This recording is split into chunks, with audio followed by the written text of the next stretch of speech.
Hello everyone, आज है 14 सितंबर और आज इस वीडियो में हम बात करने जा रहे हैं वोडाफोन आइडिया के बारे में।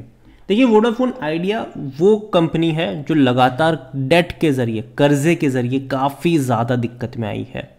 एक टाइम ऐसा भी था जब लग रहा था कि भैया पता नहीं क्या होगा इस कंपनी का, लेकिन बाद में किसी ना किसी तरीके से ये सर्वाइव करता हुआ नज़र आ रहा है। बातचीत करेंगे इस कंपनी के बारे में क्योंकि हाल फिलहाल में ये जिस लेवल पे बैठा है वहाँ पर एक रेजिस्टेंस नज़र ज़रूर आ रहा है। देखिए, वीडियो को शुरू करूँ उससे पहले अगर आपने अभी तक चैनल को सब्सक्राइब नहीं किया है तो प्लीज़ अभी इसे सब्सक्राइब कर लीजिए क्योंकि आगे भी बहुत सारे वीडियोस हैं जो आपको काफ़ी ज़्यादा हेल्प करेंगे। तो 10 रुपये 85 पैसे का शेयर है वोडाफोन आइडिया का और पिछले एक महीने में देखो तो 40% की बड़ी रफ्तार आई है। 7.5 रुपये से 11.5 तक गया ये। तो तेज़ी तो काफ़ी शानदार थी, अनएक्सपेक्टेड वाली तेज़ी थी यहाँ पर, लेकिन अभी ये कंसोलिडेट कर रहा है। पिछले एक साल का अगर हम ग्राफ देखेंगे तो पहले क्या था, लगातार डिक्लाइन आया, ठीक है। बाद में तेज़ी का अटेम्प्ट किया जब खबर आई कि जो आदित्य बिरला ग्रुप के जो चेयरमैन है वो वापस से यहाँ पर एंट्री कर रहे हैं, तो वापस से तेज़ी आई ज़रूर, लेकिन फिर भी थोड़ा बहुत डिक्लाइन आया, फिर तेज़ी आई, फिर डिक्लाइन आया। उसके बाद बहुत बड़ी अनएक्सपेक्टेड सरप्राइजिंग तेज़ी थी। ये जो 7.5 रुपये से लेकर ये जो 11.5 का जो मूव है ये वाकई में सरप्राइजिंग मूव था। और देखो, बाजार में तेज़ी थी, स्मॉल कैप मिड कैप आग की तरफ भाग रहे थे, यहाँ पर भी हमें बहुत बड़ी तेज़ी देखने को मिली। कुछ पैनी स्टॉक्स भी अगर आप देखोगे तो पिछले एक महीने में बहुत ज़्यादा रफ्तार दिखाते नजर आए। जो पैनी स्टॉक भैया दौड़ भी नहीं रहे थे वो रफ्तार पकड़ते नजर आए थे। यहाँ पर पिछले 5 साल का ग्राफ देख लो तो पता चलेगा कि अभी जिस रेंज पर है उस रेंज पर ये इससे पहले भी कई बार जा चुका है, लेकिन वहाँ से हर बार करेक्शन आया है और करेक्शन की वजह जो है वो खबरें रही है, ठीक है। और खबरें वही वाली कि भैया पैसा चुकाना है, चुका नहीं रहे हैं, वापस गिर गया, किसी ने इनकी रेटिंग गिरा दी, वापस गिर गया, डेट का जो रीपेमेंट्स का नज़र नहीं कर पाए, वापस गिर गया।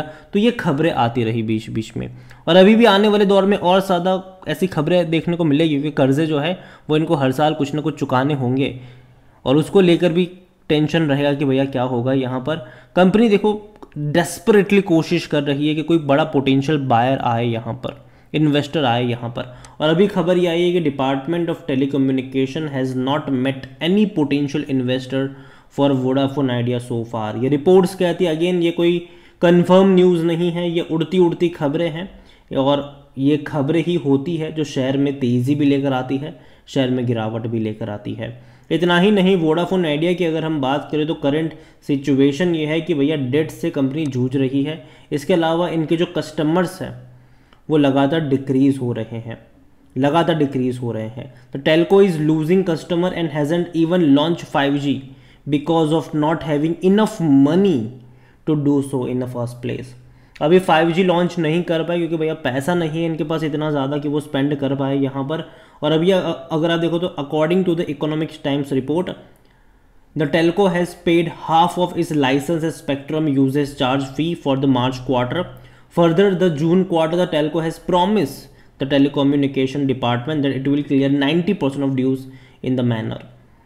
आधा चुकाया है अभी मार्च का, बाकी का चुका देंगे। इसके अलावा जून क्वार्टर का भी प्रॉमिस किया कि 90% तक का वो चुका देंगे। तो देखते हैं कि चीज़ें हो पाती भी है कि नहीं, लेकिन अभी भी दिक्कत में है। और अभी देखा जाए तो 5G भी रोल आउट नहीं कर पाए हैं। यहाँ पर वॉल्यूम्स देखो तो गेम वॉल्यूम का भी चल रहा है, 11 करोड़ से भी ज़्यादा की क्वांटिटी में शेयर जो है वो ट्रेड होते नजर आए आज के दिन में। वोडाफोन के बारे में बात करें तो according to money control user 90% लोग कह रहे हैं खरीदो, 10% लोग कह रहे हैं बेच के निकल जाओ यहाँ से। अगर आप परफॉर्मेंस वाइज देखोगे, इनके नंबर्स देखोगे तो भैया एडअप नहीं हो रहे, ग्रोथ नहीं है पिछले 4 सालों में। इवन अगर आप रेवेन्यू वाइज, प्रॉफिट वाइज देखो तब तो भैया नुकसान ही नुकसान है। अगर आप क्वार्टरली वाइज देखोगे तो भी ग्रोथ नहीं है, इनके रेवेन्यू वाइज में भी ग्रोथ नहीं। चलो प्रॉफिट से एक्सपेक्ट नहीं, लेकिन एटलीस्ट रेवेन्यू में तो ग्रोथ आए, वो भी नहीं आ रहा। जहाँ तक बात करें प्रॉफिट्स की तो लगातार हर क्वार्टर में बड़े बड़े नुकसान है, 7,000 करोड़, 6,000 करोड़, 8,000 करोड़। तो भैया ये जो लॉसेस है ना ये बहुत ज़्यादा है। कंपनी अगर आप सोचो पैसा रेज भी करती है, 2-3 हज़ार करोड़ रुपए अगर ये रेज भी करती है, लेकिन 7-8 हज़ार करोड़ का लॉस ही हो जाता है इन हर क्वार्टर में, तो वो इनके लिए चने ममरे बराबर है। तो ये दिक्कत है यहाँ पर। वोडाफोन आइडिया के बारे में अगर हम बात भी करेंगे तो पी रेशो नेगेटिव में है, कोई भी एनालिस्ट बाइंग की रिकमेंडेशन नहीं दे रहा है। शेयर होल्डिंग को लेकर अगर हम बात करें तो प्रमोटर के पास 50.36% की होल्डिंग है। प्रमोटर यहाँ पर 2 लोग हैं, वोडाफोन ग्रुप, अब वोडाफोन PLC ग्रुप है, दूसरा आदित्य बिरला ग्रुप है। और यहाँ पर अदर्स में अगर आप देखो, अदर पार्टीज में 42.16% की जो होल्डिंग, उनमें से गवर्नमेंट 33% के आसपास की होल्डिंग ओन करती है। और गवर्नमेंट को भी ज़बरदस्ती के शेयर पकड़ाए गए थे यहाँ पर। सिंपल सी बात है, गवर्नमेंट को इनको चुकाना था तकरीबन 16,000 करोड़ के आसपास का जो पैसा था, वो जो इनको चुकाना था टेलीकॉम डिपार्टमेंट को, तो वो चुका नहीं पा रहे थे क्योंकि भैया पैसा था नहीं इनके पास। तो बाद में बोला कि देखो पैसा तो है नहीं, आप एक काम करो इक्विटी ले लो 10 रुपये के भाव पर। अब गवर्नमेंट के पास भी कोई ऑप्शन था नहीं, तो चलो भैया ठीक है इक्विटी ही दे दो आप 10 रुपये की कीमत पर। तो इक्विटी यहाँ पर ली गई, ठीक है, इक्विटी यहाँ पर ली गई। अगर गवर्नमेंट के पास ऑप्शन होता कि इक्विटी की जगह भैया पैसा ही लो, तो गवर्नमेंट इक्विटी कभी ना लेती। ये सिंपल सी बात है।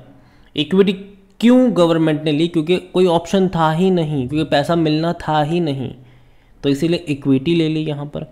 अभी देखो गवर्नमेंट के भी बेस्ट इंटरेस्ट में नहीं होगा कि वोडाफोन आइडिया बर्बाद हो जाए, क्योंकि गवर्नमेंट का भी पैसा यहाँ पर डूब जाएगा। तो यहाँ पर ये ज़रूर रहेगा कि आने वाले दौर में गवर्नमेंट को इसको पुश करती रहेगी कि भैया कोई इन्वेस्टर लेकर आओ, कोई बड़ा इन्वेस्टर लेकर आओ, कोई बड़ा इन्वेस्टर लेकर आओ। और अगर इसी पुश करने के चक्कर में अगर कोई आ भी गया इन्वेस्टर, तो ये एक बड़ी बात होगी, अच्छी बात होगी इस कंपनी के लिए। तो यहाँ पर वोडाफोन आइडिया देखो जिस प्राइस पर है, डेफिनेटली ये महंगा प्राइस मुझे लगता है कि यहाँ पर एक रेजिस्टेंस है ज़रूर। जो 12 रुपये का लेवल है वो एक रेजिस्टेंस वाला लेवल है, और यही वजह है कि मैं अभी इस टाइम पर इसको थोड़ा सा अवॉइड करना ज़्यादा पसंद करूँगा। अगर आपके पास है तो सिंपल सी बात है, आप यहाँ पर 10 रुपये का स्टॉप लॉस लगा के अगर चाहो तो इसको कैरी कर सकते हो, क्योंकि कुछ खबरें अच्छी है और बाजार भी स्मॉल कैप और मिड कैप के फेवर में थोड़ा बहुत जा रहा है। तो और पेनी स्टॉक भी कुछ टाइम से पता नहीं क्यों लेकिन भागते नज़र आ रहे हैं। तो अगर आप चाहो तो 10 रुपये का स्टॉप लॉस लगा के इसको कैरी कर सकते हो, और अगर शेयर में तेज़ी आती है तो अपने स्टॉप लॉस को भी ट्रेल करते चले जाओ। लेकिन जहाँ तक बात है फ्रेश बाइंग की, मैं इसको अवॉइड करूँगा अभी के लिए। मैं यही कहूँगा कि वेट कर लो, बाज़ार में और भी अच्छी कंपनियां हैं जहां पर मौके बन सकते हैं, तो वहां पे जाना बेटर रहेगा कंपेयर टू ये, क्योंकि डेट बहुत ज़्यादा है इसके ऊपर। अगर करेक्शन आता है दोबारा, अगर दोबारा ये 7 रुपये की रेंज में जाता है, तब जाके मुझे लगता है कि शायद खरीदारी के मौके वहाँ पर बन सकते हैं जिनको रिस्क लेना है। ठीक है, जिनको सेफ खेलना है उनके लिए तो अभी भी अवॉइड ही है, लेकिन जिनको रिस्क लेना है वो 7 रुपये 8 रुपये के लेवल पर जाकर रिस्क ले सकते हैं। कि देखो मुझे नहीं लगता कि कंपनी बर्बाद होगी। मैं मानता हूँ कि गवर्नमेंट के भी बेस्ट इंटरेस्ट में ये चीज़ नहीं होगी कि कंपनी को कुछ हो जाए। वोडाफोन आइडिया इसी तरीके से चलती रहेगी, बीच बीच में खबरें आती रहेगी इसको लेकर, कुछ अच्छी कुछ बुरी, अप्स एंड डाउन्स होता रहेगा। तो वो खेल यहाँ पर चलता मतलब चलने वाला है, ऊपर भी जाएगा नीचे भी आएगा, तो वो चलता रहेगा यहाँ पर। लेकिन लॉन्ग टर्म के लिहाज से वैल्यू इन्वेस्टिंग की अगर मैं बात करूँ तो वो मुझे उतना सही नहीं लगता है ये कंपनी। बाकी मर्जी आपकी है। वीडियो को यहीं पेंड करूँगा, पसंद आए हो तो लाइक कर शेयर करें, अगर आप पहली बार हैं तो प्लीज़ सब्सक्राइब करें। और वोडाफोन आइडिया के बारे में आप क्या सोचते हैं वो भी आप मुझे कमेंट में लिख के बता सकते हैं। Thank you.